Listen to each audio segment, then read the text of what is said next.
ಎಂಥ ಅವಮಾನ ರೀ, ಎಂಥ ಅವಮಾನ. ಪ್ರೇಯರ್ಗೆ ಬಂದ್ವಿ, ಚರ್ಚಿಗೆ ಬಂದ್ವಿ, ಪ್ರಾರ್ಥಿಸಿದ್ವಿ, ರಿಸಲ್ಟ್ ಹಲೋ, ರಿಸಲ್ಟ್ ಚರ್ಚಿಗೆ ಬಂದ್ವಿ ತಾನೆ, ಹಲೋ ಸ್ವಲ್ಪ ಮಾತಾಡ್ರಿ. ಚರ್ಚಿಗೆ ಬಂದ್ವಿ ಹೌದಲ್ಲ, ಪ್ರಾರ್ಥಿಸಿದ್ವಿ, ನೀವೇನೇ ಹಾಕೊಂಡು ಬನ್ನಿರಿ, ದೇವರು ಚರ್ಚಲ್ಲಿ ಕೂರಿಸಿದ್ರು, ಪ್ರಾರ್ಥನೆ ಆಯಿತು, ಹೋದ್ರಿ ಮನೆಗೆ ಹೋದ್ರಿ, ನಿಮ್ಮ ಮಗನೋ ಮಗಳು ಭಯಂಕರ ಫುಲ್ ಪಿಪಾಯಿ, ಅವನು ಒಡೆದಾಟ ಬಡದಾಟ ಇದೆ, ಇಲ್ಲ ನಿಮ್ಮ ಗಂಡ ಯಾರೋ ಸಮ್ ಎಕ್ಸ್. ಅಯ್ಯೋ ನಾನು ಚರ್ಚಿಗೆ ಹೊಟ್ಟು ಬಂದಲ್ಲ, ನನ್ನ ಮಗನಿಗೆ ನನ್ನ ಹೆಂಡತಿ ಇಲ್ಲ ನನ್ನ ಗಂಡ ಈ ರೀತಿ ಮಾಡಬಾರ್ದು ಅಂತ ಕೇಳ್ಕೊಂಡು ಬಂದಲ್ಲ. ರಿಸಲ್ಟ್ ಹಲೋ, ನಿನ್ನ ಪ್ರಾರ್ಥನೆಗೆ ಯಾವ ರೀತಿಯಲ್ಲಿ ದೇವನು ರಿಸಲ್ಟ್ ಕೊಡ್ತಾನೆ ಅಂತ ಹೇಳಿದರೆ, ಈ ನಿನ್ನ ಆತ್ಮ, ನಿನ್ನ ಶರೀರ, ನಿನ್ನ ಮನಸ್ಸು ಮೂರು ಒಂದಾಗಿ ದೇವನ ಸನ್ನಿಧಾನದಲ್ಲಿ ಕಣ್ಣೀರಿಟ್ಟು ಪ್ರಾರ್ಥಿಸುವಂಥ ಪ್ರಾರ್ಥನೆಗೆ ದೇವನು ಕಿವಿ ಕೊಡ್ತಾನೆ. 1 ಸಾಮುವೇಲ್ ಗ್ರಂಥ ತೆಗಿರಿ, ಫಸ್ಟ್ ಸಾಮುವೇಲ್, 1 ಸಾಮುವೇಲನ ಗ್ರಂಥ 1ನೇ ಅಧ್ಯಾಯ ವಾಕ್ಯ 1ರಿಂದ ವಾಕ್ಯಗಳು. 1 ಸಾಮುವೇಲ್. ಎಫ್ರಾಯೀಮ್ ಬೆಟ್ಟದ, ಸರಿಯಾಗಿ ಕೇಳ್ಕೊಡ್ರಿ ಬ್ರದರ್, ಸ್ವಲ್ಪ ಜೋರಾಗಿ ಹೋದ್ರೆ. ಎಫ್ರಾಯೀಮ್ ಬೆಟ್ಟದ ಪ್ರದೇಶದಲ್ಲಿ ರಾಮ ಒಂದು ಊರು, ಆ ಊರಿನಲ್ಲಿ ಎಲ್ಕಾನ ಎಂಬ ಒಬ್ಬ ಮನುಷ್ಯನಿದ್ದ. ಇವನು ಯುರೇಯಾಮನ ಮಗ, ಎಲಿಹೂವಿನ ಮೊಮ್ಮಗ ಹಾಗೂ ತೊಹೂವಿನ ಮರಿಮಗ. ಈ ತೊಹೂ ಎಂಬವನು ಎಫ್ರಾಯೀಮದ ಚೋಪನ ಮಗ. ಎಲ್ಕಾನನಿಗೆ 2 ಹೆಂಡತಿಯರು, ಒಬ್ಬಳು ಹನ್ನ, ಇನ್ನೊಬ್ಬಳು ಪೆನೀನ. ಯಾರಿಗೆ 2 ಹೆಂಡತಿ? ಅಲ್ಕಾ ಅಲ್ಲ, ಅಲ್ಕಾ ಅಂತ ಹೇಳ್ಬೇಡಿ, ಎಲ್ಕಾ. ಓಕೆ, ಹಾ, ಈ ಎಲ್ಕನಿಗೆ ಎಷ್ಟು ಹೆಂಡತಿ? 2 ಹೆಂಡತಿ. ಓದಿ ವಾಕ್ಯ. ಪೆನೀನನಿಗೆ ಮಕ್ಕಳಿದ್ದರು. ಇಲ್ಲಿ ಎಲ್ಕನ ಹೆಂಡತಿ, 2 ಹೆಂಡತಿಯಲ್ಲಿ ಒಂದು ಹೆಂಡತಿ ಹೆಸರು ಓದಿ. ಪೆನೀನನಿಗೆ ಪೆನ್ನೀಳಲಿಗೆ ಮಕ್ಕಳಿದ್ರು, ಅನ್ನಳಿಗೆ, ಇಲ್ಲಿ ಅನ್ನಳು ಮತ್ತು ಈ ಇನ್ನೊಬ್ಬಳು ಹೆಂಡತಿ ಹೆಸರು ಫೆನ್ನ. ಓಕೆ, ಈ 2 ಒಂದೇ ಗಂಡ 2 ಹೆಂಡತಿ. ಲಿಸನ್, ಯಾಕೆ ದೇವರು ಇಂಥ ಹೋಲಿಕೆಯನ್ನು ಕೊಡ್ತಾರೆ ಅಂದರೆ, ಮದುವೆ ಆಗಿದ ತಕ್ಷಣ ನೀನು ಯಾರೇ ಆದ್ರೂ ಮಕ್ಕಳಾಗಬೇಕು ಅಂತ ಕಾನೂನು ಇಲ್ಲ. ಇಲ್ಲಿ ಈತನ ಹೆಂಡತಿ ಈ 2ರನ್ನ ಮೇಂಟೈನ್ ಮಾಡುವಾಗ ಮಕ್ಕಳು ಇದ್ದಂಥ ಈ ಹೆಂಗಸು ಮಕ್ಕಳಿಲ್ಲದಂಥ ಆ ಹೆಂಡತಿಯನ್ನ ಆ ಒಂದು ಏನು ಕರೀತಾರೆ ಅವಳಿಗೆ, ಅವಳು ಏನು ಕರಿಬೋದು?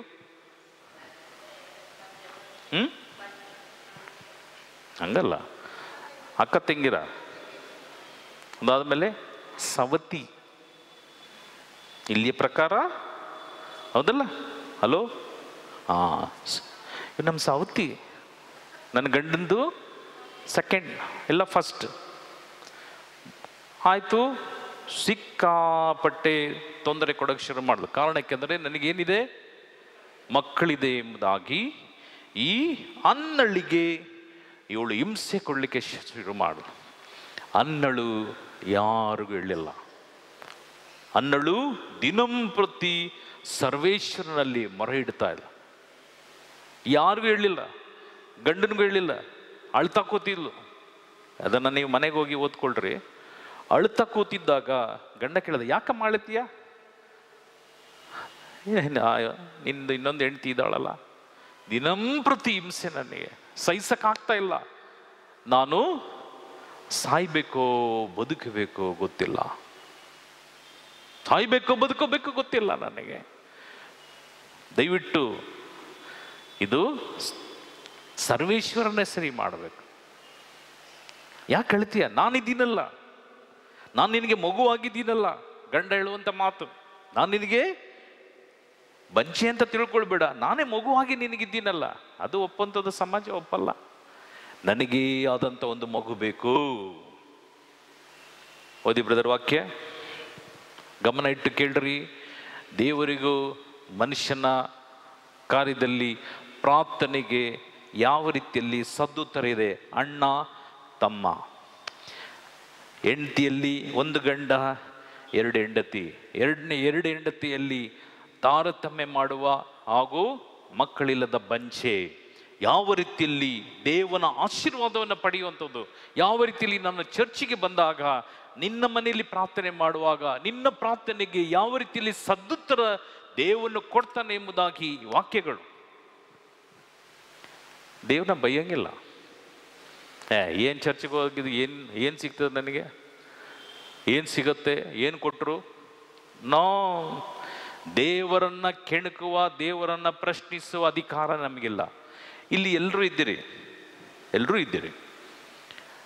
ನಿಮ್ಮ ಬಾಯಲ್ಲಿ ಎಷ್ಟೋ ಸಲ ನಿಮಗೆ ಕಷ್ಟ ಬಂದಾಗ, ಸಾಲ ಇದ್ದಾಗ, ಗಂಡನ ಕಿರಿಕೊಳ, ಇಲ್ಲ ಮಕ್ಕಳ ಕಿರಿಕೊಳ, ಇಲ್ಲ ಹೆಂಡತಿದ ಕಿರುಕೊಳ, ಇದಾಗಿ ದರಿದ್ರ ಸತ್ತಿದ್ರೆ ಎಷ್ಟೋ ಮೇಲು ಅಂತ ನಿಮ್ಮ ಆಲೋಚನೆ ಬಂದಿತ್ತ? ನನಗೆ ಬಂದಿತ್ತು, ನನಗೆ ಬಂದಿತ್ತು. ನಿಮಗೆ? ಹಲೋ ಹಲೋ ಹಲೋ, ಹ್ಞೂ ಅನ್ರಿ. ನೀವು ಬದುಕಿದ್ದೀರ? ಇನ್ನ ಬದುಕಿದ್ದೀರ ತಾನೆ, ಸತ್ತಿಲ್ಲ ತಾನೆ? ಹೌದಲ್ಲ? ಅಯ್ಯೋ ಸತ್ತೋಗಿದ್ರೆ, ಸತ್ತೋದ್ರ ಸತ್ತೋದ್ರ? ನಾನು ಹೇಳಿದೆ ಸತ್ತಿದ್ರೆ ಸತ್ತೋದ್ನ? ಇಲ್ಲ, ಸತ್ತಿಲ್ಲ, ಸಾಯ್ಲಿಕ್ಕಿಲ್ಲ. ಕಾರಣ ಯಾಕೆಂದರೆ ಈ ಆತ್ಮ ಶರೀರ ನಮ್ಮ ಹತೋಟಿಯಲ್ಲಿ ಇಲ್ಲ. ಈ ಜೀವ ಇದೆ ನೋಡ್ರಿ, ಸಾಯಿ ಅಂದರೆ ಸಾಯಂಗಿಲ್ಲ, ಬದುಕು ಅಂದ್ರೆ ಬದುಕಂಗಿಲ್ಲ.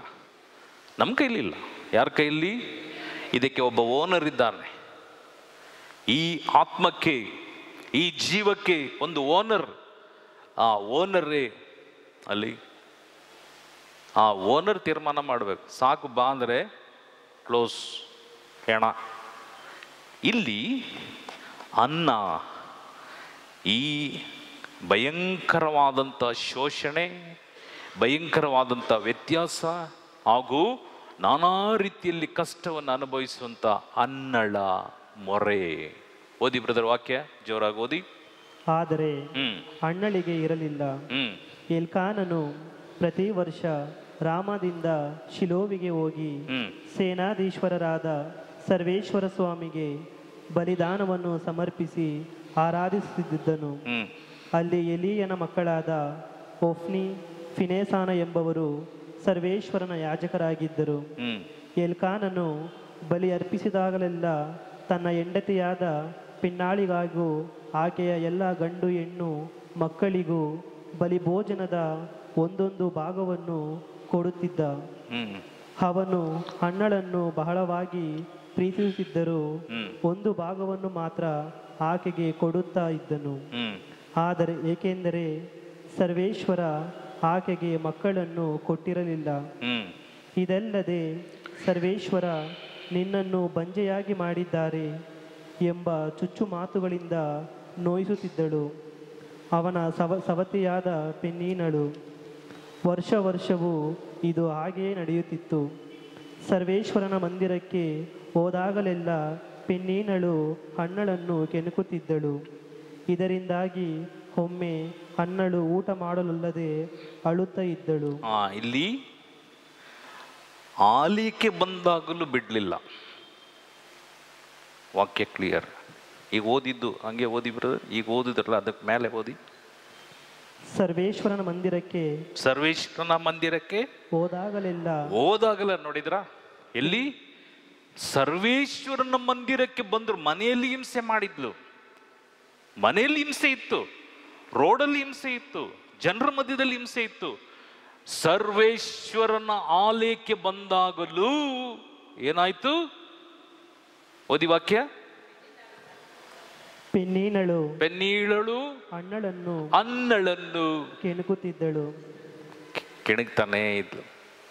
ನಿಮ್ಮ ಆತ್ಮ ಶುದ್ಧ ಇಲ್ಲದಿದ್ದರೆ, ಚರ್ಚಿಗೆ ಬಂದಾಗಲೂ ಬಂದ್ಲು ನೋಡು ಬಂದ ನೋಡು, ಅದಾದಮೇಲೆ ಅಪ್ಪಿ ತಪ್ಪಿ ತುಂಬ ರಶ್ಶು ಬಂದು ನಿಮ್ಮ ಪಕ್ಕನೇ ಕೂತ್ಬಿಟ್ರು. ನಿಮಗೂ ಅವ್ರಿಗೂ ಭಯಂಕರ ವೈರಾಗ್ಯ. ಗೊತ್ತಿಲ್ಲದೆ ಬಂದು ಕೂತ್ಬಿಟ್ರು. ಪಾಪ ಗೊತ್ತಿಲ್ಲದೆ ಬಂದು ಕೂತವನು ಹಿಂಗೂ ನೋಡಲಿಲ್ಲ ಹಂಗೂ ನೋಡಲಿಲ್ಲ. ನೀವು ನೋಡ್ಬಿಟ್ರಿ, ಇಲ್ಲ ನಾನು ನೋಡಿದೆ. ಅಯ್ಯಯ್ಯೋ ಇವನೇ ಬಂದು ಕೂತ್ಬಿಟ್ನ. ಕಡುವೈರಿ. ಎಲ್ಲಿ ಕೂತಿದ್ದೀವಿ? ಅಲೋ, ಎಲ್ಲಿ? ಸರ್ವೇಶ್ವರನ ಆಲಯದಲ್ಲಿ ಕುಳಿತಿದ್ದೀವಿ. ಲಿಸನ್, ಬಲಿ ಅರ್ಪಣೆ ಆಗ್ತಾ ಇದೆ. 1ನೇ ವಾಚನ, 2ನೇ ವಾಚನ, ಗಾಸ್ಪಲ್, ಪ್ರಸಂಗ, ಬಲಿ ಅರ್ಪಣೆ ಎಲ್ಲವೂ ಆಯ್ತಿತ್ತು. ಮುಗಿಯುವ ಸಂದರ್ಭದಲ್ಲಿ, ಯೇಸುವನ್ನು ಪಡೆಯುವಂಥ ಸಂದರ್ಭದಲ್ಲಿ ಪರಸ್ಪರ ಶಾಂತಿ ತೋರಿರಿ ಎಂಬುದಾಗಿ ಗುರುಗಳು ಹೇಳಿದರು. ಹಿಂಗಂದ್ರಿ ಇವನು ಹೆಂಗಿರ್ಬೋದು? ಹಲೋ, ತಿರುಗಿದ್ರಿ, ಹಿಂಗೆ ಅನ್ನುವಾಗ ಮುಖ ನೋಡಿದ್ರಿ. ಫಾದರ್ ಹೇಳಿದ್ರು, ಮುಖ ನೋಡಿ ಸ್ವಲ್ಪ ಸ್ಮೈಲ್ ಮಾಡಿ ಪರಸ್ಪರ ಶಾಂತಿ ತೋರಿರಿ ಅಂದರು ಫಾದರ್. ನೋಡಿದ್ರಿ, ನೋಡಿದ ತಕ್ಷಣ ಒಳಗೆ ಆಲಯದಲ್ಲೂ ಅನ್ನಳನ್ನ ಈ ಹೆಂಗಸು ಕೆಣಕುತ್ತಾನೆ ಇದ್ಲು. ಇದೇ ವಾಕ್ಯ. ಆಲಯಕ್ಕೆ ಬಂದಾಗ ನಿನ್ನ ಹೃದಯದಲ್ಲಿ, ಆತ್ಮದಲ್ಲಿ ಅಗೆತನ, ಮತ್ಸರ, ದ್ವೇಷ ಎಲ್ಲ ಇಟ್ಟು ಬಂದಾಗ ಕಿಂಚತ್ತು ಬ್ಲೆಸ್ಸಿಂಗ್ ಇರಲಿಲ್ಲ. ಇಲ್ಲಿ ಪ್ರಾರ್ಥನೆ ಮಾಡಿ ಸಮರ್ಪಿಸಿ ನಿಷ್ಕಳಂಕವಾಗಿ ಪಾಪವನ್ನು ಒಪ್ಪಿಕೊಂಡಂಥ ಅವರ ಪಾಪವನ್ನು ಇಲ್ಲಿ ಬಿಟ್ಟು ಅವರು ಹೊರಗೆ ಹೋಗುವಾಗ, ಯಾರು ಇಲ್ಲಿ ಪಾಪದಿಂದ ಕೂತಿದ್ದೀರೋ, ಇಲ್ಲಿ ಬಲಿ ಅರ್ಪಣೆ, ನೀವು ಪಾಪವನ್ನಿಟ್ಟು ಬಲಿ ಅರ್ಪಣೆ ಮಾಡಿದ್ದೀರೋ, ಈ ಪಾಪವನ್ನು ಬಿಟ್ಟಂತ ಈ ಪಾಪವು ಎಂಟ್ರಿ ಆಗ್ತದೆ. ಹೋಗುವಾಗ ಹೋಗಿ ಬನ್ನಿ, ಕ್ರಿಸ್ತರ ಶಾಂತಿ ನಿಮ್ಮಲ್ಲಿರಲಿ. ಹೋಗಿ ಬನ್ನಿ, ಈ ವೈರಾಗ್ಯ, ಅಗಿತನ, ಮತ್ಸರ ನಿಮ್ಮಲ್ಲಿರಲಿ. 2. ಲಿಸನ್, ಇದು ಸುಳ್ಳಲ್ಲ, ಇದು ವಾಕ್ಯ. ಅದಕ್ಕಾಗಿ ಒಂದು ಮನೆಯವ್ರು ಹೇಳ್ತಿದ್ರು ನನಗೆ, ಬ್ರದರ್ ಚರ್ಚಿಗೆ ಹೋಗ್ಬಿಟ್ಟು ಬಂದರೆ ನಮ್ಮ ಮನೇಲಿ ಜಗಳ. ನಾನು ಹೇಳಿದೆ, ಚರ್ಚಿಗೆ ಹೋಗ್ಬಿಟ್ಟು ಬಂದು ನಿಮ್ಮ ಮನೇಲಿ ಜಗಳನ? ಅಯ್ಯೋ ಬ್ರದರ್, ಜಗಳ ಒಡೆದಾಟ ಬಡದಾಟ ಬ್ರದರ್. ಚರ್ಚಿಗೆ ಬರೋದು ನಿಲ್ಲಿಸ್ಬಿಟ್ಟೆ. ನಾನು ಹೇಳಿದೆ, ಒಳ್ಳೆ ಕೆಲಸ ಮಾಡಿದೆ. ಒಳ್ಳೆ ಲೀಜನ್ ಆಫ್ ಮೇರಿಲಿದ್ದರು. ಲಿಸನ್, ನಾನು ಸತ್ಯ ಹೇಳ್ತಾ ಇದ್ದೇನೆ. ಲೀಸನ್, ಈ ಮರಿಯಮ್ಮನ ಸೇವೆ, ಆ ಒಂದು ಸೇವೆಯಲ್ಲಿದ್ದರು. ಅದಾದಮೇಲೆ ಒಂದು ಸ್ವಲ್ಪ ಪ್ಯಾರಿಷ್ ಕೌನ್ಸಿಲಲ್ಲೂ ಇದ್ದರು. ಅದಾದಮೇಲೆ ರೆಗ್ಯುಲರು ಎಲ್ಲಾದರೂ ಹಬ್ಬ ಹರಿದಿನಗಳಾದರೆ ಚರ್ಚ್ ಗೂಡಿಸೋದು, ಒರೆಸೋದು. ಒಳ್ಳೆ ಒಂದು ಕುಟುಂಬ, ಒಂದು ಹೆಂಗಸು. ಮಕ್ಕಳೆಲ್ಲ ಸ್ವಲ್ಪ ದೊಡ್ಡ ಆದಮೇಲೆ ಏನಾಯ್ತೋ ಗೊತ್ತಿಲ್ಲ ಗಂಡನಿಗೆ. ಗಂಡ ಫಸ್ಟ್ ಮಾಸ್, ನೀವು ಸೆಕೆಂಡ್ ಮಾಸ್ ಮುಗಿಸ್ಕೊಂಡು ಹೋದಾಗ ಭಯಂಕರ ಗಲಾಟೆ. ನೋಡಿ ಪ್ರಿಯ ಸಹೋದರ, ಪ್ರಿಯ ಸಹೋದರಿ, ದೇವನ ವಾಕ್ಯ ಹೇಳ್ತದೆ ಇಲ್ಲಿ, ವಾಗ್ದಾನದ ವಾಕ್ಯ. ಓದಿ ವಾಕ್ಯ. ಆಗ ಆಕೆಯ ಗಂಡ ಎಲ್ಕಾನನು ಆಕೆಗೆ, ಅಣ್ಣ ಏಕೆ ಅಳುತ್ತಿರುವೆ? ಊಟ ಮಾಡದಿರುವುದಕ್ಕೆ ಕಾರಣ ಏನು? ವ್ಯಸನ ಪಡುವುದು ಏಕೆ? 10 ಮಕ್ಕಳಿಗಿಂತಲೂ ನಾನು ನಿನಗೆ ಹೆಚ್ಚಲ್ಲವೇ? ಎಷ್ಟು? 10 ಮಕ್ಕಳಿಗಿಂತಲೂ ಅಣ್ಣ ನಾನಿದ್ದೀನಿ, ಭಯಪಡಬೇಡ. ಅವಳು ಹೇಳ್ಕೊಂಡು ಹೋಗ್ಲಿ, ಯಾವ ಕಾರಣಕ್ಕೂ ಮನಸ್ಸಿಗೆ ತಗೊಳ್ಬೇಡ. ಏಕೆಂದರೆ ದೇವನ ಆಶೀರ್ವಾದ ತುಂಬಿರೋಡು ನೀನು. 10 ಮಕ್ಕಳಿಗಿಂತಲೂ ಶ್ರೇಷ್ಠ ನಾನು ನಿನ್ನ ಪ್ರೀತಿಸ್ತಾ ಇದ್ದೀನಲ್ಲ. ನಾನು ಯಾವತ್ತಾದ್ರೂ ಬೈದಿದ್ದೀನ? ನೋ. ದೇವನ ಸಂದೇಶ ನೋಡ್ರಿ. ನೆಕ್ಸ್ಟ್ ವಾಕ್ಯ ನೋಡ್ರಿ. ಶಿಲೋವಿನಲ್ಲಿ ಅವರು ಅನ್ನಪಾನಗಳನ್ನು ತೆಗೆದುಕೊಂಡ ಮೇಲೆ ಹಣ್ಣಲು ಎದ್ದು ಸರ್ವೇಶ್ವರನ ಮಂದಿರಕ್ಕೆ ಬಂದಳು. ಎಲ್ಲೋಡು ಬಂದ್ಲು? ಸರ್ವೇಶ್ವರನ ಮಂದಿರಕ್ಕೆ. ಅವಳು ಬಂದಿದ್ಲು, ಅವಳು ಕೆಣಕಿ ಅವಳು ಓದ್ಲು. ಆದರೆ ಇವಳು, ಈ ಅನ್ನಳು ಸಪ್ರೇಟ್ ಆಗಿ ಯಾರು ಇಲ್ಲದೆ ಇರುವಂಥ ಸಂದರ್ಭವನ್ನು ನೋಡಿ ಆಲಯವನ್ನು ಪ್ರವೇಶಿಸಿದರು. ಲಿಸನ್, ದೇವನ ಆಲಯಕ್ಕೆ ನಿನ್ನ ಸಮಯದಲ್ಲಿ ಹಾಗೂ ವೈರಾಗ್ಯ, ಹಗೆತನ, ಮತ್ಸರ, ದ್ವೇಷ, ನಾನಾ ರೀತಿಯ ಕಪ್ಪಟತನವನ್ನು ಇಟ್ಟು ಆಲಯಕ್ಕೆ ಬಂದಂಥ ಈ ಆಲಯದಲ್ಲಿ ಸಿಗುವಂಥ ಯಾವ ಒಂದು ಲಾಭವೂ ನಮಗಿಲ್ಲ. ಝೀರೋ. ಆಲಯದಿಂದ ನನಗೆ ತುಂಬಿ ತುಳುಕುವಷ್ಟು ಆಶೀರ್ವಾದ ಸಿಗುವಂಥ ಈ ಆಲಯದಲ್ಲಿ ನಾನು ಒತ್ತು ಹೋಗುವಂಥದ್ದು ನನ್ನ ಕುಟುಂಬಕ್ಕೆ ಇನ್ನೂ ಅಷ್ಟು ಪಾಪವು, ಇನ್ನೂ ಅಷ್ಟು ಶಾಪ. ಆವಾಗ ಕುಟುಂಬದಲ್ಲಿ ಏನಾಗ್ತದೆ? ಸಾಲ, ಜಗಳ, ವೈಮನಸ್ಸು, ಒಡೆದಾಟ, ಡೈವರ್ಸ್, ಅನೇಕ ಸೈತಾನನ ಕಾರ್ಯಗಳು ಕುಟುಂಬದಲ್ಲಿ ಉದ್ಭವಿಸುವಂಥದ್ದು. ಆಗ ಯಾರನ್ನ ಕೇಳ್ತೀರಿ? ಹಲೋ, ಯಾರನ್ನ ಬೈತೀವಿ? ಚರ್ಚ್ಗೆ ಹೋದ್ರೂ ಏನು ಸಿಗಲ್ವಲ್ಲ, ಎಷ್ಟು ಪ್ರಾರ್ಥನೆ ಮಾಡಿದ್ರು ಏನು ಸಿಗಲ್ವಲ್ಲ, ಧ್ಯಾನಕ್ಕೆ ಹೋಗಿ ಬಂದ್ವಿ ಏನು ಸಿಕ್ಕಿಲ್ವಲ್ಲ, ಎಷ್ಟು ಪ್ರಾರ್ಥನಾ ಕೂಟಕ್ಕೆ ಹೋಗಿದ್ವಿ ಏನು ಸಿಕ್ಲಿಲ್ವಲ್ಲ. ಆಗ ಪ್ರಾರ್ಥನಾ ಕೂಟ ತಪ್ಪು, ಬಲಿಪೂಜೆ ತಪ್ಪು, ಧ್ಯಾನಗಳು ತಪ್ಪು, ನಿಮ್ಮ ಪ್ರಾರ್ಥನೆ ತಪ್ಪು, ಬೈಬಲು ತಪ್ಪು, ದೇವರು ತಪ್ಪು. ಹಲೋ, ಸರಿಯಾವುದು? ಸೈತಾನನು, ಸುಳ್ಳು, ಮೋಸ, ವಂಚನೆ, ಕಪಟತನ, ಇವರಿಬ್ಬರನ್ನ ದೇವನು ಏತೇನು ವನದಲ್ಲಿ ಇಟ್ಟಂತ ದೇವನಿಗೆ, ಅಲ್ಲಿ ಯಾವ ಉಪದ್ರವೂ ಇಲ್ಲದಂತ ಒಂದು ಜಾಗದಲ್ಲಿ ಇಲ್ಲಿ ಸ್ವಾಮಿ ಸರ್ವೇಶ್ವರ ಸ್ವಾಮಿ ನೀವು ದುಡಿಲು ಬೇಡ್ರಿ, ಆರಾಮಾಗಿ ಜೀವನ ಮಾಡಿ ಎಂಬುದಾಗಿ ಯಥೇಚ್ಛವಾದಂಥ ಹಣ್ಣನ್ನು ಕೊಟ್ಟು ಅವರನ್ನು ಆಶೀರ್ವದಿಸಿದಂಥ ಈ ಆಶೀರ್ವಾದದೊಂದಿಗೆ ಗಂಡನು ಸ್ವಲ್ಪ ಅಲ್ಲೆಲ್ಲೋನು ಹೋಗಿ ತಿರುಗಾಡ್ಕೊಂಡು ಬರುವಾಗ ಏಕಾಂತದಲ್ಲಿದ್ದಂಥ ಹೆಂಗಸ್ಸು, ಈ ಹೆಂಗಸ್ಸಿನ ಆಲೋಚನೆಯು ಕೆಟ್ಟ ಆಲೋಚನೆಯಾದ ಕಾರಣ ಅಲ್ಲಿ ಬಂದದ್ದು ಯಾರು? ಸೈತಾನನು.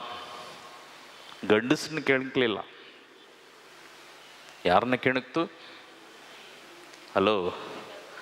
ಹಲೋ, ಯಾಕೆ ಹೆಂಗಸರನ್ನ ಕೆಣಕ್ತು? ಹೇಳ್ರಿ ನೋಡೋಣ. ನೀವೆಲ್ಲ ಹೆಂಗಸರಿದ್ದೀರಿ, ನಮ್ಮನ್ನ ಗಂಡನ್ನ ಯಾಕೆ ಕೆಣಕಲ್ಲ? ಹೇಳ್ರಿ, ಹೆಂಗಸನ್ನ ಯಾಕೆ ಕೆಣಕ್ತು? ಹಲೋ,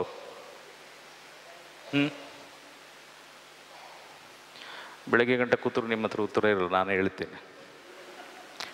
ರೋಡಲ್ಲಿ ನಡ್ಕೊಂಡು ಹೋಗ್ತಾ ಇದ್ದೀನಿ, ನಾನು ಕಾಲೇಜಿಗೆ ಹೋಗ್ತಾ ಇದ್ದೀನಿ ಅಂದ್ಕೊಳ್ರಿ. ನಾನು ಹಿಂಗಿದ್ದೀನಿ, ಸ್ವಲ್ಪ ಊಹಿಸ್ಕೊಳ್ರಿ. ನಾನು ಸ್ವಲ್ಪ ವೈಟಾಗಿ, ಸ್ವಲ್ಪ ಹ್ಯಾಂಡ್ಸಮ್ ಆಗಿ, ಒಳ್ಳೆ ಮಸಲ್, ಒಳ್ಳೆ ಟೈಟ್ ಪ್ಯಾಂಟು, ಶರ್ಟ್ ಇನ್ಸೈಡು ಹಾಗೂ ಒಳ್ಳೆ ಶೂಸ್ ಎಲ್ಲ ಹಾಕ್ಕೊಂಡು ಕಾಲೇಜಿಗೆ ಹೋಗ್ತಾ ಇದ್ದೀನಿ. ಅಲ್ಲಿ ಒಂದು ಹುಡುಗಿರ್ ಗ್ಯಾಂಗ್ ಹೋಗ್ತಾ ಇದ್ದಾರೆ ಆ ಕಡೆ, ನಾನು ಇಲ್ಲಿ ಹೋಗ್ತಾ ಇದ್ದೇನೆ. ಒಂದು ಸಲ ಹೋಗ್ತಾ ಹೇ ಅಂದರು, ನೋಡಿದೆ ಅಷ್ಟೇ. ಎಲ್ಲಿ ಹುಡುಗಿರ ಕಡೆ. ಅದಾದಮೇಲೆ ಇವಳು ಈ ಜೋರಾಗಿ ನಗಾಡ್ತಿದ್ದವರು ರೋಡಲ್ಲಿ, ಈ ಹುಡುಗ ಅಂದರೆ ನಾನು ನೋಡಿದೆ, ಅವಳು ನೋಡಿದ್ರು, ಅವ್ರ ಗ್ಯಾಂಗಲ್ಲಿ ಎಲ್ಲರೂ ನೋಡಿದ್ರು. ಅದರಲ್ಲಿ ಒಂದು ಹುಡುಗಿ ನೋಡಿ ಈ ಅಂದ್ಲು. ಯಾರನ್ನ ನೋಡಿ? ನನಗೇನನ್ನಿಸ್ತು?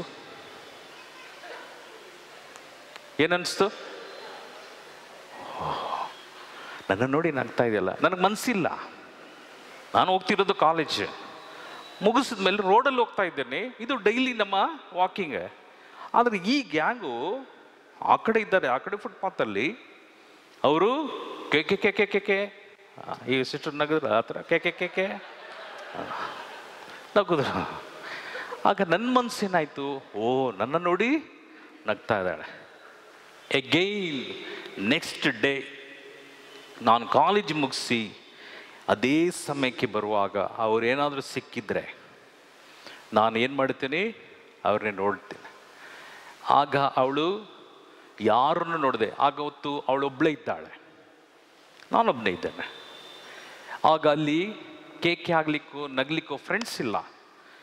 ಅವಳು ನೆಟ್ಟಿಗೆ ಬ್ಯಾಗ್ ತಗೊಂಡು ಸೇಮ್ ಕಾಲೇಜ್, ನೆಟ್ಟಿಗೆ ಅವಳು ತಲೆ ತಗ್ಸಿ ಹೋಗಿದ್ರೆ ನಾನು ನೆಕ್ಸ್ಟ್ ಡೇ ಅದೇ ಸಮಯಕ್ಕೆ ಬರ್ತಿದ್ನ? ಹಲೋ, ಬರ್ತಿದ್ನ? ಅವಳನ್ನ ಕಾಯ್ತಿದ್ನ? ಆದರೆ ಅವಳು ಒಬ್ಬಳೇ ಹೋಗುವಾಗ ತಿರುಗಿ ಹಾಗೆ ನೋಡ್ಕೊಂಡು ಹೋಗ್ತಿದ್ರೆ ನಾನೇನು ಮಾಡ್ತೀನಿ? ಓಹೋ, ಇದು ನಮಗೆ ಸಿಗುವಂಥ ಒಂದು ಕೇಸ್, ಹೌದಾ? ಅಲ್ಲಿಂದ ಆ ಕಡೆ ರೋಡು, ನಾನು ಈ ಕಡೆ ರೋಡು, ದಿನಾ ನಮ್ಮದು ಈ ಹೋಗ್ತಾ ಬರ್ತಾ ಹಾಗೆ ಈ ರೋಡಿಂದ ಈ ರೋಡು, ಈ ರೋಡಿಂದ ಈ ರೋಡಿಗೆ ಬಂದ ಮೇಲೆ ಹಲೋ, ಹೌದಾ? ಸ್ವಲ್ಪ ಮಾತಾಡ್ರಿ. ಇವಳು ಸ್ಟ್ರಿಕ್ಟ್ ಆಗಿದ್ದಿದ್ರೆ, ನಾನೆಲ್ಲ ಕಮಲಾಸನ್ ಬಂದರೂ ಅವಳು ಕಿವಿಗೊಡದೆ ಕಣ್ಣು ಎತ್ತದೆ ಅವಳು ಹೋಗಿದ್ದಿದ್ರೆ, ಒಂದು ಹುಡುಗನ ಹಿಂದೆ, ಒಂದು ಹುಡುಗಿ ಹಿಂದೆ ಒಂದು ಹುಡುಗ ಬರ್ಲಿಕ್ಕೆ ಸಾಧ್ಯನಾ? ಖಂಡಿತ. ಅವಳು ಹುಡುಗನ ನೋಡಿದ ತಕ್ಷಣ ಈ 36 ಅಲ್ಲೂ ಕಿಸ್ಸದ ಮೇಲೆ ಅಲ್ಲಿ ಹುಡುಗ ಏನು ಮಾಡ್ತಾನೆ? ಅವಳ ಹಿಂದೆ ಹೋಗ್ತಾನೆ, ಹೌದಾ? ಸತ್ಯನಾ? ಅದಕ್ಕೆ ಸೈತಾನ್ ಯಾರ ಹತ್ರ ಬಂತು? ಯಾರ ಹತ್ರ? ನಿಮ್ಮ ಹತ್ರ ಬಂತು. ನಿಮ್ಗೆ ಸ್ವಲ್ಪ ಒಬ್ಸಿದ ತಕ್ಷಣನೇ ಈಗಿಂದು ಸಿಚುವೇಶನ್, ಹುಡುಗರು, ನಾನು ಪೆಟ್ರೋಲ್ ಹಾಕ್ಸಕ್ಕೆಲ್ಲ ಹೋಗ್ತೀನಲ್ಲ ಬಂಕಲ್ಲಿ, 20 ರೂಪಾಯಿಗೆ ಪೆಟ್ರೋಲ್ ಹಾಕಿ ಅಂತಾರೆ. 20 ರೂಪಾಯಿ. ಅವ್ರ ಸ್ವಂತ ಗಾಡಿನ ಫ್ರೆಂಡ್ಸ್ ಹತ್ರ ಇಸ್ಕೊಂಡು ಒಂದು ರೌಂಡು, ಯಾರು ನೋಡೋಕ್ಕೆ? ಯಾರನ್ನ? ಹಾಂ, ಓಹೋ, ಇವನ ಹತ್ರ ಏನಿದೆ? ಗಾಡಿ ಇದೆ, ಒಳ್ಳೆ ಗಾಡಿ ಅಂತೇಳಿ ಪಾಪದ ಹುಡುಗಿರು ಬಿದ್ದ ಮೇಲೆ ಶುರು. ಪ್ರಿಯರೇ, ಅದಕ್ಕಾಗಿ ದೇವರ ವಾಕ್ಯ ಹೇಳ್ತದೆ, ನಿಮ್ಮ ಜ್ಞಾನವು ಪರಿಶುದ್ಧವಾಗಿರಲಿ, ನೀವು ಲೋಕದಲ್ಲಿ ಸಂಪೂರ್ಣರಾಗಬೇಕು. ಅದಕ್ಕಾಗಿ ಅನ್ನಳ ತ್ಯಾಗ ನೋಡ್ರಿ. ಯಾಕೆ ಇಲ್ಲಿ ಅಣ್ಣನ ತಮ್ಮನ ಕಾಣಿಕೆಯಲ್ಲಿ ದೇವನು ವ್ಯತ್ಯಾಸವನ್ನು ನಾವು ನೋಡ್ತೇವೆ? ಯಾಕೆ ನಮ್ಮ ಕಾಣಿಕೆ? ಹಾಗೂ ಒಂದು ಮನೆಯಲ್ಲಿ ಒಂದು 5 ಜನ ಅಣ್ಣ ತಮ್ಮ ಅಕ್ಕ ತಂಗಿರು ಇರ್ಬೋದು, ಈಗ 2-3 ಜನ ಇರ್ಬೋದು. ಒಂದು ಮಗಳೋ ಮಗನೋ ಶ್ರೀಮಂತ ಮನೆಗೆ ಸಿಗ್ತದೆ, ಇನ್ನೊಂದು ಹುಡುಗಿಗೋ ಹುಡುಗನಿಗೋ ಬಡವ್ರ ಮನೆ ಸಿಗತ್ತೆ. ಸ್ವಂತ ಒಂದೇ ಕುಟುಂಬದಲ್ಲಿ ಮದುವೆ ಆಗಿ ಹೋದವರು, ಅಕ್ಕನಿಗೆ ಒಳ್ಳೆ ಗಂಡ, ಅಕ್ಕನಿಗೆ ಒಳ್ಳೆ ಆಸ್ತಿ, ತಂಗಿನೂ ಮದುವೆ ಮಾಡಿದ್ರು, ತಂಗಿಗೆ ಆಸ್ತಿ ಇಲ್ಲ, ಇಲ್ಲ ತಮ್ಮನಿಗೆ ಆಸ್ತಿ ಇಲ್ಲ, ಇಲ್ಲ ಅಣ್ಣನಿಗೆ ಆಸ್ತಿ ಇಲ್ಲ, ಒಂದೇ ಮನೆ. ನಮ್ಮ ದೇವನ ಕೊಡುಗೆ, ದೇವನ ಆಶೀರ್ವಾದ 5 ಜನಕ್ಕೂ ಒಳ್ಳೆ ಶ್ರೀಮಂತರು ಸಿಗುವಂಥದ್ದಲ್ಲ, 3 ಜನಕ್ಕೂ ಒಳ್ಳೆ ಶ್ರೀಮಂತರು ಸಿಗುವಂಥದ್ದಲ್ಲ. ದೇವನು ನಿಯೋಜಿಸಿದಂಥ ಗಂಡ, ದೇವನು ನಿಯೋಜಿಸಿದಂಥ ಹೆಂಡತಿ, ಬಡತನವೋ ಶ್ರೀಮಂತವೋ ಕೊಡುವಂಥದ್ದು ದೇವನು. ಅದಕ್ಕಾಗಿ ಪ್ರಿಯರೇ, ಯಾವ ಕಾರಣಕ್ಕೂ ದೇವರನ್ನ ಬಿಟ್ಟು, ವಾಕ್ಯವನ್ನು ಬಿಟ್ಟು ಆಡಬಾರದು. ಆ ಕ್ಷಣ ದೇವನ ವಾಕ್ಯ ನಮ್ಮಿಂದ ತಪ್ಪಿ ಹೋದಾಗ ಸೈತಾನನು ಇಮ್ಮಿಡಿಯೇಟ್ ಆಗಿ ಬರ್ತಾನೆ. ಬಂದಂಥ ಸೈತಾನನು ನೋಡಿ, ಅನ್ನ ಎಲ್ಲಿಗೆ ಹೋಗ್ದು? ಚರ್ಚಿಗೆ ಹೋದ್ಲು, ಆಲಿಕ್ಕೆ ಹೋದ್ಲು. ಓದಿ ಬ್ರದರ್ ವಾಕ್ಯ. ಎದ್ದು ಸರ್ವೇಶ್ವರನ ಮಂದಿರಕ್ಕೆ ಬಂದಳು. ಯಾಜಕ ಎಲೀಯನು ಆ ಮಂದಿರದ ದ್ವಾರದ ನಿಲುವು ಪಟ್ಟಿಗಳ ಬಳಿ ಒಂದು ಪೀಠದ ಮೇಲೆ ಕುಳಿತಿದ್ದನು. ಯಾಜಕನು ಅಂದರೆ ಪ್ರೀಸ್ಟ್, ಒಂದು ಫಾದರ್ ಅಲ್ಲಿ ಬಾಗಿಲ ಹತ್ರ ಕೂತ್ಕೊಂಡಿದ್ರು. ಯಾರು ಬರ್ತಾರೆ, ಯಾರು ಹೋಗ್ತಾರೆ ನೋಡ್ತಿದ್ರು. ಫಾದರ್ ಪ್ರೇಯರ್ ಮಾಡ್ತಾ ಇದ್ರು. ಎಲಿಯಾ ಫಾದರ್ ಅಲ್ಲಿ ಚರ್ಚ್ ಮುಂದೆ ಕೂತಿದ್ರು. ಈಕೆ ಮನನೊಂದು ಬಂದಂತ ಈ ಅನ್ನಳು, ಓದಿ ವಾಕ್ಯವು. ಹಣ್ಣಳು ಬಹು ದುಃಖದಿಂದ ಕಣ್ಣೀರಿಡುತ್ತಾ ಸರ್ವೇಶ್ವರನಲ್ಲಿ ಹೀಗೆಂದು ಮನ ಬಿಟ್ಟು ಪ್ರಾರ್ಥಿಸಿದ್ಲು. ಇದೇ ವಾಕ್ಯ. ಆಲಯಕ್ಕೆ ಬಂದಾಗ ದುಃಖದಿಂದಲೂ ಕಣ್ಣೀರಿನಿಂದಲೂ ಸಂಪೂರ್ಣತೆಯಿಂದಲೂ ಆಲಯಕ್ಕೆ ಬಂದು ನೀನು ಪ್ರಾರ್ಥಿಸುವಾಗ ಮಾತ್ರವೇ, ಯಾರನ್ನು ನೋಡುವಂಥದ್ದಲ್ಲ, ಯಾರು ಯಾವ ಬಟ್ಟೆ ಹಾಕಿದ್ದಾರೆ, ಯಾರು ಯಾವ ಡ್ರೆಸ್ ಹಾಕಿದ್ದಾರೆ, ಈ ಡ್ರೆಸ್ ಈ ವಾರ ಹಾಕಿದ್ದು ಹೋದ ವಾರನು ಹಿಂಗೆ ಹಾಕೊಂಡು ಬಂದ್ಲಲ್ಲ. ನೋ, ಯಾವ ಕಾರಣಕ್ಕೂ ಯಾರ ಒಂದು ಬಟ್ಟೆಯೋ ಬರೆಯೋ ಶ್ರೀಮಂತಿಕೆಯೋ ಬಡತನವೋ ಯಾವುದು ನೀನು ಎಲ್ಲೂ ನೋಡಬೇಡ, ಯಾರು ನೋಡಬೇಡ. ನೀನು ಬಂದದ್ದು ಆಲಯಕ್ಕೆ, ನೀನು ಪ್ರಾರ್ಥಿಸೋದಂತೂ ನಿನ್ನ ಸ್ವಾಮಿಯಲ್ಲಿ, ನೀನು ಪ್ರಾರ್ಥಿಸೋದಂತೂ ನಿನ್ನ ಕುಟುಂಬಕ್ಕೆ, ನಿನ್ನ ಶರೀರಕ್ಕೆ, ಆತ್ಮಕ್ಕೆ, ಜೀವಕ್ಕೆ. ಲಿಸನ್ ಪ್ರಿಯರೇ, ತುಂಬ ಇದೆ ಪ್ರಿಯರೇ, ದೇವರ ವಾಕ್ಯ ಇದೆ, ಅತಿ ಪರಿಶುದ್ಧವಾದದ್ದು, ಅತಿ ಪರಿಶುದ್ಧವಾದದ್ದು. ಅದಕ್ಕಾಗಿಯೇ ಅನ್ನಳು ಬಹು ದುಃಖದಿಂದ ಕಣ್ಣೀರು ಸುರಿಸುತ್ತಾ ಏಕ ಮನಸ್ಸಿನೊಂದಿಗೆ ಅವಳು ಆಲಯದಲ್ಲಿ ಸರ್ವೇಶ್ವರನ ಮುಂದೆ ಪ್ರಾರ್ಥಿಸ್ತಿದ್ಳು. ಈ ಪ್ರಾರ್ಥನೆಯನ್ನ ಯಾರು ನೋಡ್ತಾ ಇದ್ರು?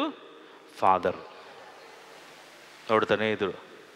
ಒಬ್ಳೆ ಬಂದಿಯಾಳೆ, ಪ್ರಾರ್ಥನೆ ಮಾಡ್ತಾ ಇದ್ದಾಳೆ, ಏನೋ ಮಣ ಕಣ್ಣು ತೆಗ್ದಿಲ್ವಲ್ಲ ಇವಳು ಅಂತ ಫಾದರು ನೋಡ್ತಿದ್ರು. ಫಾದರ್ಗೆ ಸ್ವಲ್ಪ ಕನ್ಫ್ಯೂಷನ್ ಆಗೋಯ್ತು. ಓದಿ ವಾಕ್ಯ. ಸರ್ವಶಕ್ತರಾದ ಸರ್ವೇಶ್ವರ, ನಿಮ್ಮ ದಾಸಿಯಾದ ನನ್ನ ದುಃಖವನ್ನು ನೀಗಿಸಿರಿ. ಇನ್ನು ಸ್ವಲ್ಪ ಜೋರಾಗಿ ಓದಿ ಬ್ರದರ್. ನನ್ನನ್ನು ಪರಂಬರಿಸಿ ನನ್ನನ್ನು ತಿರಸ್ಕರಿಸದೆ ಕನಿಕರಪಟ್ಟು ನನಗೊಬ್ಬ ಮಗನನ್ನು ಅನುಗ್ರಹಿಸಿ. ಏನಂತ ಪ್ರಾರ್ಥನೆ ಮಾಡಿದ್ಲು? ಓದಿ ಬ್ರದರ್ ವಾಕ್ಯ. ನನ್ನನ್ನು ಪರಂಬರಿಸಿ. ಇನ್ನು ಮೇಲೆ ಮೇಲೆ ಸರ್ವಶಕ್ತರಾದ ಸರ್ವೇಶ್ವರ, ಸರ್ವಶಕ್ತನಾದ ದೇವನೇ, ನಿಮ್ಮ ದಾಸಿಯಾದ, ನಿಮ್ಮ ದಾಸಿಯಾದ. ಲಿಸನ್, ದಾಸಿ ಅಂದ್ರೆ ಏನು? ದಾಸಿ ಅಂದ್ರೆ ಸ್ಲೇವ್, ಸೇವಕ. ನಿಮ್ಮ ಮಗಳನ್ನೆಲ್ಲ ನಿನ್ನ ಸೇವಕ ಬಂದಿದ್ದೀನಿ ಸ್ವಾಮಿ. ಅಪ್ಪ ಇದೋ ನಿನ್ನ ದಾಸಿ. ದೇವರ ತಾಯಿ ಆ ಪರಿಶುದ್ಧವಾದಂಥ ಸ್ವಾಮಿಯ ಜನ್ಮದ ಸಂದರ್ಭದಲ್ಲಿ, ಇಗೋ ನಾನು ದೇವನ ದಾಸಿ, ನಿನ್ನ ಚಿತ್ತದಂತೆ ನನ್ನಲ್ಲಿ ನೆರವೇರಲಿ. ಎಂಥ ವಾಕ್ಯ ನೋಡ್ರಿ. ಈ ದಾಸತ್ವ ಮನುಷ್ಯನನ್ನ ತಗ್ಗಿಸ್ತದೆ. ಈ ದಾಸತ್ವವು ನಮ್ಮನ್ನ ಅಹಂಕಾರ, ಗರ್ವದಿಂದ ಆ ಮಟ್ಟಕ್ಕೆ, ಯಾವ ಮಟ್ಟಕ್ಕೆ ಯೇಸು ಕ್ರಿಸ್ತನು ತಲೆ ತಾಕುವಷ್ಟು ಆ ದಾಸತ್ವದ ವಾಕ್ಯ ನಮ್ಮನ್ನು ತಗ್ಗಿಸ್ತದೆ. ನಾನು ಎಂಬ ನಾನತ್ವವು ಈ ದಾಸತ್ವವೂ ಇಲ್ಲ. ಯಾವೊಂದು ವಿಧವಾದಂಥ ಕರುಣೆಯು ದಯೆಯೂ ಇಲ್ಲದೆ ನಾನು ಎಂಬ ಈ ಪದವು ನಿನ್ನನ್ನು ಸರ್ವೇಶ್ವರನ ಸ್ವಾಮಿಯಿಂದಲೂ, ಜನಾಂಗದಿಂದಲೂ, ವಿಶ್ವಾಸದಿಂದಲೂ, ಭರವಸೆಯಿಂದಲೂ ಬೇರ್ಪಡಿಸುವಂಥದ್ದು ನಾನು ಎಂಬ ಅಹಂಭಾವ. ಇಲ್ಲಿ ಈ ಅನ್ನಳ ಪ್ರಾರ್ಥನೆ ಹೃದಯವು ಸೀಳುವಂಥ ಪ್ರಾರ್ಥನೆ. ಇದೋ ನಿನ್ನ ದಾಸಿ ಸ್ವಾಮಿ, ಬಂದಿದ್ದೀನಿ, ಅಪ್ಲಿಕೇಶನ್ ಹೇಳಲಿಲ್ಲ. ಅವಳು ಈಗೋ ನಾನು ನಿನ್ನ ದಾಸಿ. ಈ ದಾಸಿಯ ಪ್ರಾರ್ಥನೆ ಕೇಳು. ಓದಿ ಬ್ರದರ್ ವಾಕ್ಯ. ನಿಮ್ಮ ದಾಸಿಯಾದ ನನ್ನ ದುಃಖವನ್ನು ನೀಗಿಸಿರಿ. ನನ್ನ ದುಃಖವನ್ನು ನೀಗಿಸು ಸ್ವಾಮಿ. ನನ್ನನ್ನು ಪರಾಂಬರಿಸಿ ನನ್ನನ್ನು ತಿರಸ್ಕರಿಸದೆ ಕನಿಕರಪಟ್ಟು ನನಗೊಬ್ಬ ಮಗನನ್ನು ಅನುಗ್ರಹಿಸಿ ಅವನನ್ನು ಅಮರಾಂತರ ನಿಮಗೆ ಸಮರ್ಪಿಸುವೆನು. ಅವನ ತಲೆಯ ಮೇಲೆ ಕ್ಷೌರ ಕತ್ತಿಯನ್ನು ಬರಗೊಡುವುದಿಲ್ಲ ಎಂದು ಹರಕೆ ಮಾಡುತ್ತಾನೆ. ಹಣ್ಣಳು ಬಹು ಹೊತ್ತಿನವರೆಗೆ ಸರ್ವೇಶ್ವರನ ಮುಂದೆ ಯಾರ ಮುಂದೆ? ಏಲಿಯನ್ನು ಕೋತಿಯಾರೆ, ಫಾದರ್ ಕೋತಿಯಾರೆ. ಫಾದರ್ ಇದ್ದರು ಯಾರನ್ನು ನೋಡ್ಲಿಲ್ಲ ಅವಳು. ಸರ್ವೇಶ್ವರನ ಮುಂದೆ ಆಲಯದಲ್ಲಿ ಅವಳು ಬಹು ಹೊತ್ತಿನಲ್ಲಿ ಅವಳು ಪ್ರಾರ್ಥನೆ ಮಾಡ್ತಿದ್ದ. ಮುಂದಿನ ವಾಕ್ಯ. ಪ್ರಾರ್ಥನೆ ಸಲ್ಲಿಸುತ್ತಾ ಇದ್ದಳು. ಎಲಿಯ ಆಕೆಯ ಬಾಯನ್ನು ಎಲಿಯನು ಅವಳ ಬಾಯನ್ನೇ ಗಮನಿಸುತ್ತಿದ್ದ.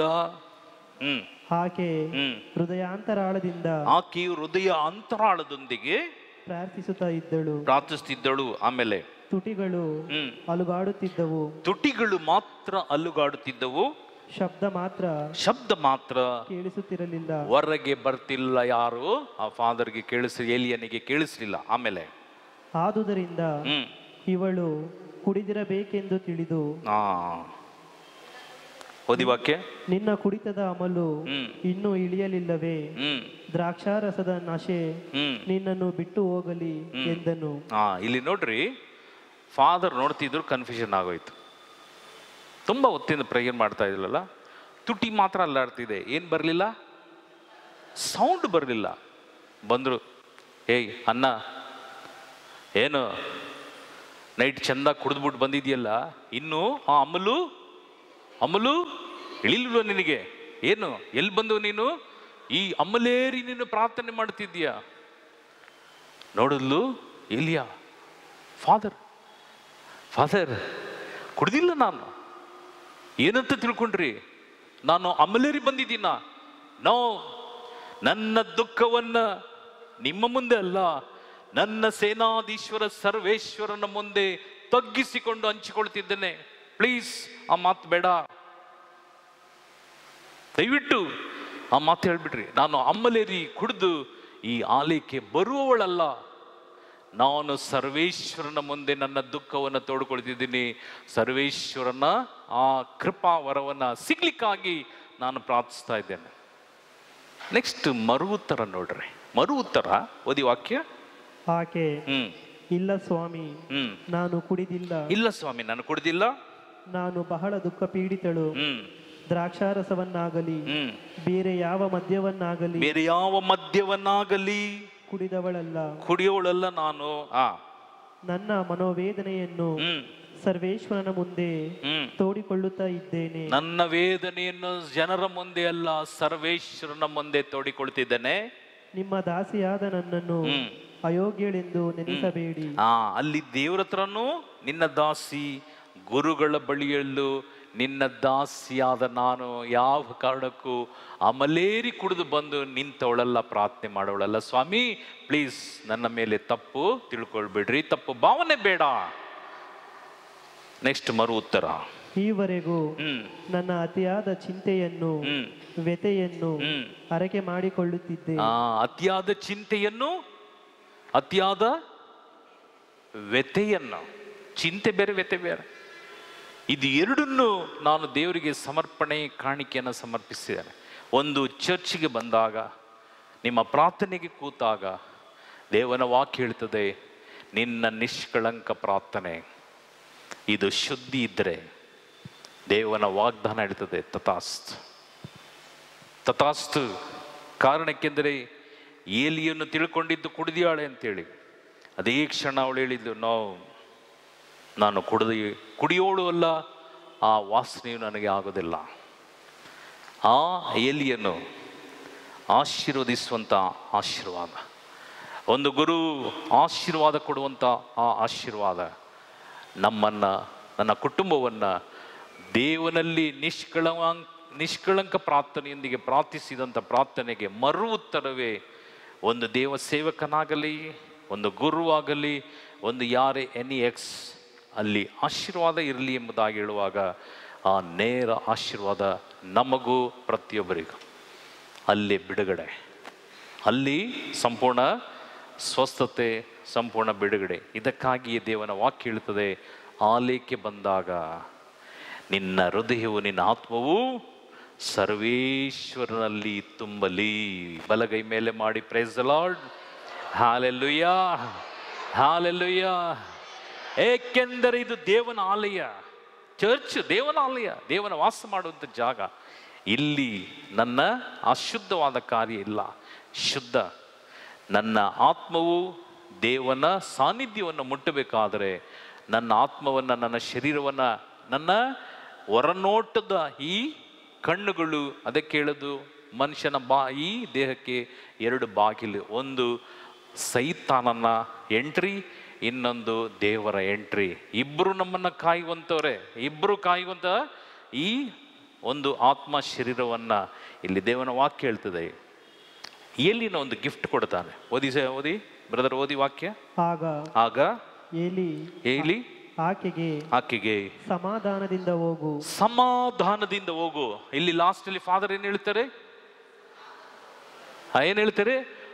ಸಮಾಧಾನದೊಂದಿಗೆ ಹೋಗಿ ಬನ್ನಿ, ಕ್ರಿಸ್ತರ ಶಾಂತಿ ನಿಮ್ಮಲ್ಲಿರಲಿ. ಹೌದಲ್ಲ? ಎಲಿಯನ ಪ್ರಾರ್ಥನೆ ನೋಡಿ, ಸಮಾಧಾನದಿಂದ ಹೋಗು. ಇಸ್ರಾಯೇಲಿನ ದೇವನು ನಿನ್ನ ಪ್ರಾರ್ಥನೆಯನ್ನು ಈಡೇರಿಸಲಿ. ದೇವರು ಇಸ್ರಾಯೇಲಿನ ಆ ಸದಮಲ ಸ್ವಾಮಿ ನಿನ್ನ ಪ್ರಾರ್ಥನೆಯನ್ನು ಈಡೇರಿಸಲಿ. ಆಮೇಲೆ ನಿಮ್ಮ ದಾಸಿಯಾದ ಹ್ಮ್ ನನ್ನ ಮೇಲೆ ಹ್ಮ್ ಕರುಣೆ ಇರಲಿ ಹ್ಮ್ ಎಂದು ಹೇಳಿ ಹ್ಮ್ ಆಕೆ ಅಲ್ಲಿಂದ ಹೊರಟು ಹೋಗಿ ಹ್ಮ್ ಊಟ ಮಾಡಿದಳು. ಹ್ಮ್ ಬಳಿಕ ಅವಳ ದುಃಖವು ದೂರವಾಯಿತು. ಹ್ಮ್ ಮೂರನೆಯ ದಿನ ಬೆಳಗ್ಗೆ ಅವರೆಲ್ಲರೂ ಎದ್ದು ಸರ್ವೇಶ್ವರನನ್ನು ಆರಾಧಿಸಿ ರಾಮಾದಲ್ಲಿದ್ದ ತಮ್ಮ ಮನೆಗೆ ಬಂದರು. ಎಲ್ಕಾನನು ತನ್ನ ಹೆಂಡತಿಯಾದ ಹಣ್ಣಳನ್ನು ಕೂಡಲು ಆಕೆ ಸರ್ವೇಶ್ವರ ಅನುಗ್ರಹದಿಂದ ಗರ್ಭಿಣಿಯಾದಳು. Price the lord. ಚಪ್ಪಾಳೆ ತಟ್ಟಿ ಕರ್ತನನ್ನು ಘನಪಡಿಸ್ರಿ. Praise the lord. Hallelujah, hallelujah. ದೇವನ ಪ್ರಾರ್ಥನೆಗೆ ಸದ್ದುತ್ತರ ವರ್ಷ ಬೇಡ, ಅನೇಕ ವರ್ಷ ಬೇಡ, ತಿಂಗಳು ಬೇಡ, ನಿಷ್ಕಳಂಕ ಪ್ರಾರ್ಥನೆ ದೇವನು ತಕ್ಕ ಸಮಯಕ್ಕೆ ನನಗೆ ಕೊಟ್ಟಿರ್ತಾನೆ. ಆ ತಕ್ಕ ಸಮಯಕ್ಕೆ ನೀನು ಒಪ್ಪಿಸಿಕೊಡು. ನಿನ್ನ ಆತ್ಮವು, ನಿನ್ನ ಶರೀರವು, ನಿನ್ನ ಜೀವವು ಸದಾಕಾಲ ದೇವನ ಸಮ್ಮುಖದಲ್ಲಿ ಒಂದು ಸಾಕ್ಷಿಯಾಗಿರು. ಈ ವಾಕ್ಯವು ನಿನ್ನಲ್ಲಿ ಈಡೇರಿಸುವಂಥ ವಾಕ್ಯ. ಎಲ್ಲರೂ ಎದ್ದು ನಿಲ್ಲೋಣ.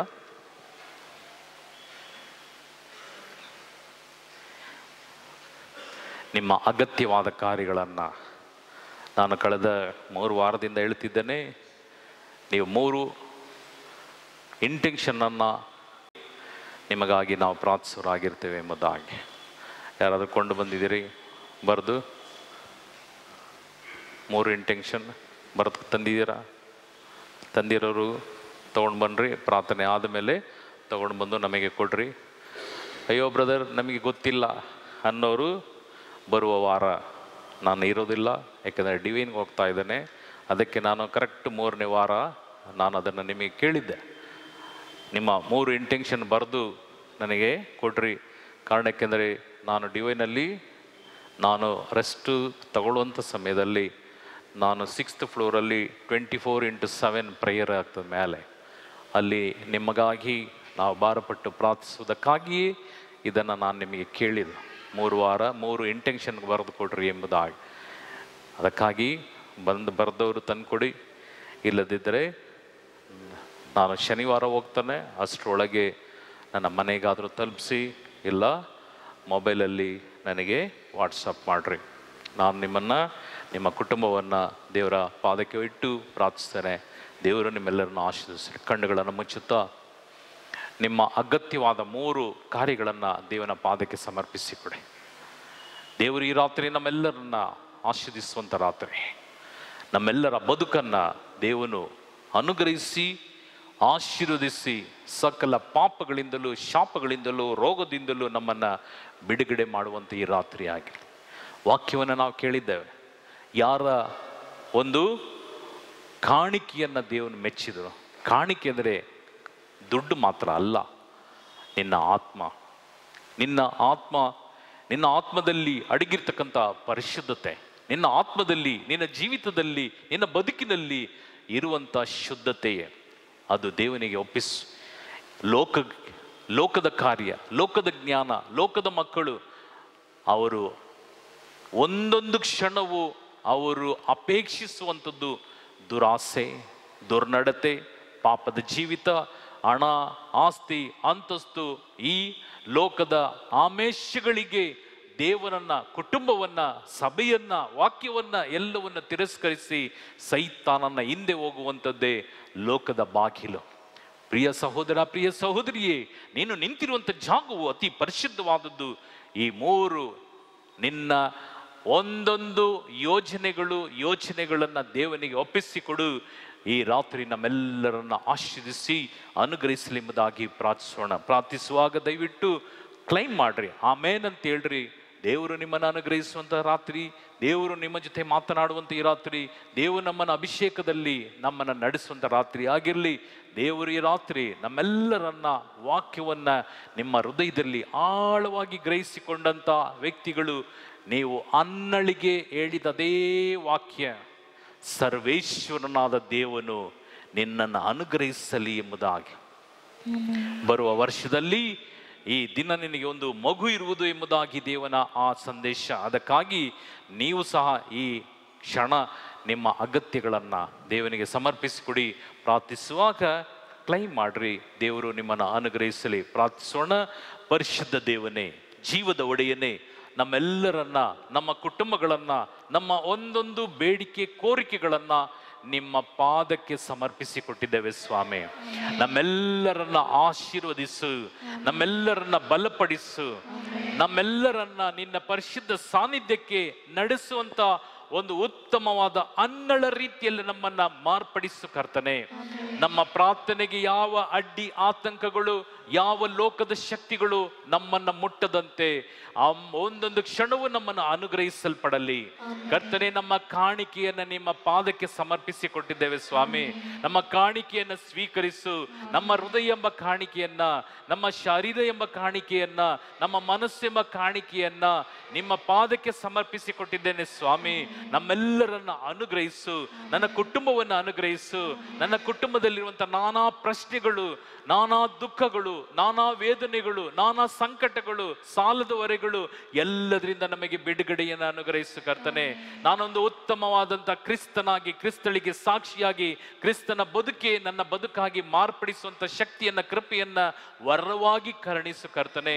ಬರುವಂತ ಎಲ್ಲ ಆಪತ್ತು ವಿಪತ್ತುಗಳಿಂದ ನನಗೆ ಬಿಡುಗಡೆ ಕೊಡು ಸ್ವಾಮಿ.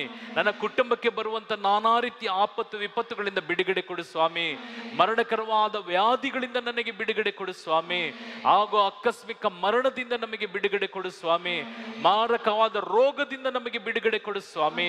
ಇದೋ ನಾವು ಪ್ರಾರ್ಥಿಸುವಾಗ ಯಾವ ಅಸಡ್ಡೆಯೋ, ಯಾವ ಸೋಂಬೇರಿತನವೋ, ಯಾವ ಅಲಸಿ ಸ್ವಭಾವ ಬಾರದಂತೆ ನಮ್ಮನ್ನ ಅನುಗ್ರಹಿಸು, ಆಶೀರ್ವಿಸು ಕರ್ತನೆ.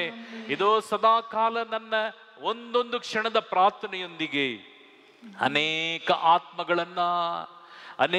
ಆತ್ಮಗಳನ್ನ ಆದಾಯ ಮಾಡುವಂತ ನಮ್ಮ ಕುಟುಂಬದವರನ್ನ, ನನ್ನ ಅಣ್ಣ ತಮ್ಮ, ನನ್ನ ಅಕ್ಕ ತಂಗಿ, ನನ್ನ ಮಕ್ಕಳು, ನನ್ನ ಬಂಧು ಮಿತ್ರರು, ನನ್ನ ಸ್ನೇಹಿತರು, ಅಕ್ಕಪಕ್ಕದ ಮನೆಯವರು, ನಿನ್ನ ವಾಕ್ಯವೇ ತಿಳಿಯದಂತ ಅನ್ಯ ಜನರನ್ನ ನಿನ್ನ ಬಳಿಗೆ ಕೊಂಡು ಬರುವಂತ ಆ ಕೃಪಾ ವರವನ್ನು ನನಗೆ ಕರುಣಿಸು ಸ್ವಾಮಿ. ನನ್ನನ್ನು ಅಭಿಷೇಕಿಸು ಕರ್ತನೆ. ನನ್ನ ಈ ಲೋಕದ ಎಲ್ಲ ಆಸೆ ಆಮೇಶಗಳಿಂದ ನನ್ನನ್ನು ಬೇರ್ಪಡಿಸು ಕರ್ತನೆ. ಮೊದಲನೆಯ ಕಾಣಿಕೆ ಆದಾ ಮತ್ತು ಅವ್ವಳ, ಅವರಿಗೆ ಹುಟ್ಟಿದಂಥ ಏಬೇಲ್ ಮತ್ತು ಕಾಯಿನನ್ನ, ಆ ಕಾಣಿಕೆಯನ್ನ ಯಾವ ರೀತಿಯಲ್ಲಿ ನೀವು ತೀರ್ಮಾನಿಸಿದಿರಿ ಕರ್ತನೇ. ನಮ್ಮ ಕುಟುಂಬದ ಕಾಣಿಕೆಯನ್ನ, ನನ್ನ ಕಾಣಿಕೆಯನ್ನ ನೀವು ತೀರ್ಮಾನಿಸಿ ಕರ್ತನೆ. ನನ್ನನ್ನೇ ಬಿಟ್ಟು ಕೊಡುತ್ತಿದ್ದೇವೆ, ನನ್ನನ್ನೇ ಒಪ್ಪಿಸಿ ಕೊಡುತ್ತಿದ್ದೇವೆ ಸ್ವಾಮಿ. ನಾನು ಉತ್ತಮವಾದಂಥ ನಿನ್ನ ಮಗನಾಗಿ ನನ್ನನ್ನು ಮಾರ್ಪಡಿಸಿ ಕೊಡುವಂತ ಕೈಗಳಾಗಿ, ಇದೋ ಪ್ರಾರ್ಥಿಸುವಂತ ತುಟಿಗಳಾಗಿ, ನಿನ್ನ ವಾಕ್ಯವನ್ನು ಕೇಳುವಂತ ಕಿವಿಯಾಗಿ, ಈ ಶರೀರವು ಆಲಯಕ್ಕೂ ಹಾಗೂ ಅನೇಕ ಜನರ ಉದ್ಧಾರಕ್ಕಾಗಿ ಈ ಶರೀರವು ಉಪಯೋಗ ಆಗುವಂತೆ ನನ್ನನ್ನು ಮುನ್ನಡೆಸು. ಯೇಸು ಕ್ರಿಸ್ತನ ನಾಮದಲ್ಲಿ ನಮ್ಮೆಲ್ಲರನ್ನ, ನಮ್ಮ ಕುಟುಂಬಗಳನ್ನ, ನಮ್ಮ ಭಿನ್ನ ಪ್ರಾರ್ಥನೆಗಳನ್ನ ನಿಮ್ಮ ಪರಿಶುದ್ಧ ಕರಕ್ಕೆ ಒಪ್ಪಿಸಿಕೊಡುತ್ತಾ ಕರ್ತನೆ, ಈ ಒಂದು ಧರ್ಮಸಭೆ ಪರಿಶುದ್ಧವಾಗಿ ಊರ್ಜಿತವಾಗಲಿ. ಈ ಧರ್ಮಸಭೆ, ತಾಯಿ ಧರ್ಮಸಭೆ ಲೋಕದಾದ್ಯಂತ ಪ್ರಸರಿಸಲಿ. ಅನೇಕ ಆತ್ಮಗಳು ಬಂದು ಸೇರುವಂತೆ ಅಂತ್ಯ ಕಾಲದಲ್ಲಿ ಎಲ್ಲರ ಮೇಲೆ ನನ್ನ ಆತ್ಮವನ್ನು ಸುರಿಸ್ತೇನೆ ಎಂಬುದಾಗಿ ಹೇಳಿದಂಥ ವಾಕ್ಯ ನೆರವೇರಿಸು. ಯೇಸು ಕ್ರಿಸ್ತನ ಮಧುರ ನಾಮದಲ್ಲಿ ನಮ್ಮೆಲ್ಲರನ್ನ, ನಮ್ಮ ಕುಟುಂಬ, ನಮ್ಮ ಪ್ರಯಾಣ ಹಾಗೂ ಪ್ರಯಾಣದಲ್ಲಿ ಯಾವ ಅಪಾಯವೂ ಸಂಭವಿಸದಂತೆ ಸುರಕ್ಷಿತವಾಗಿ ಮನೆಯನ್ನು ತಲುಪುವಂತೆ, ಪ್ರಕೃತಿಯನ್ನ ಅಕ್ಕಪಕ್ಕ ಹಿಂದೆ ಮುಂದೆ ಬರುವಂತೆ ಎಲ್ಲ ವಾಹನ, ರಸ್ತೆ ಎಲ್ಲವನ್ನ ಸಮರ್ಪಿಸಿ ನಿನ್ನ ಕೃಪಾಶೀರ್ವಾದದೊಂದಿಗೆ ಬೇಡಿದಂಥ ವರದಾನವನ್ನ ಪ್ರಭು ಯೇಸುವಿನ ನಾಮದಲ್ಲಿ ಪಡೆದಿದ್ದೇನೆ ಎಂಬುದಾಗಿ ನಂಬಿ ಪ್ರಾರ್ಥಿಸಿದ್ದೇನೆ. ಜೀವದ ಒಡೆಯನೇ, ಜೀವದ ಒಡೆಯನೇ, ಜೀವದ ಒಡೆಯನೇ, ಸ್ವರ್ಗದಲ್ಲಿರುವ ನಮ್ಮ ತಂದೆಯೇ, ನಿಮ್ಮ ನಾಮ ಪೂಜಿತವಾಗಲಿ, ನಿಮ್ಮ ರಾಜ್ಯ ಬರಲಿ, ನಿಮ್ಮ ಚಿತ್ತ ಸ್ವರ್ಗದಲ್ಲಿ ನೆರವೇರುವ ಪ್ರಕಾರ ಭೂಮಿಯಲ್ಲಿಯೂ ನೆರವೇರಲಿ. ನಮ್ಮ ಅನುದಿನದ ಆಹಾರವನ್ನು ಇಂದು ನಮಗೆ ನೀಡಿರಿ. ನಮಗೆ ತಪ್ಪು ಮಾಡಿದವರನ್ನು ನಾವು ಕ್ಷಮಿಸುವ ಪ್ರಕಾರ ನಮ್ಮ ಪಾಪಗಳನ್ನು ಕ್ಷಮಿಸಿರಿ. ನಮ್ಮನ್ನು ಶೋಧನೆಗೆ ಒಳಪಡಿಸದೆ ಕೇಡಿನಿಂದ ನಮ್ಮನ್ನು ರಕ್ಷಿಸಿ. ಪರಿಶುದ್ಧ ದೇವನೇ, ಜೀವದ ಒಡೆಯನೇ, ಇಂದು ನಾವೆಲ್ಲರೂ ಸೇರಿ ಪ್ರಾರ್ಥಿಸಿದ್ದೇವೆ. ನಾಳೆ ನಾವು ಪ್ರಾರ್ಥಿಸುತ್ತೇವೋ ಇಲ್ಲವೋ ತಿಳಿಯದು. ನಮ್ಮ ಆಯುಸ್ಸಿನಲ್ಲಿ ಇದು ಕಡೇ ದಿನ, ಕಡೆ ರಾತ್ರಿ ಆಗಿರಬಹುದು. ಈ ದೇಹದಿಂದ ಆತ್ಮವು ಕಳಿಸುವುದಲ್ಲಿ ನಮ್ಮೆಲ್ಲರನ್ನ ಸ್ವರ್ಗೀಯ ಸಾಮ್ರಾಜ್ಯಕ್ಕೆ ಹಕ್ಕು ಬಾಧಿಸ್ತರನ್ನಾಗಿ ಮಾಡಿರಿ. ಪುತ್ರರೊಡಗೂಡಿ ಅರಸೆ ಮನುತಾಯಿ. ಪವಿತ್ರ ಶಿಲುಬೆಯ ಗುರುತಿನ ಮೂಲಕ ನಮ್ಮ ವೈರಿಗಳಿಂದ ನಮ್ಮನ್ನು ರಕ್ಷಿಸ್ರಿ. ನಮ್ಮ ಸರ್ವೇಶ್ವರ ಪಿತನ ಸುತನ ಪರಿಶುದ್ಧಾತ್ಮನ ನಾಮದಲ್ಲಿ ಆಮೇನ್.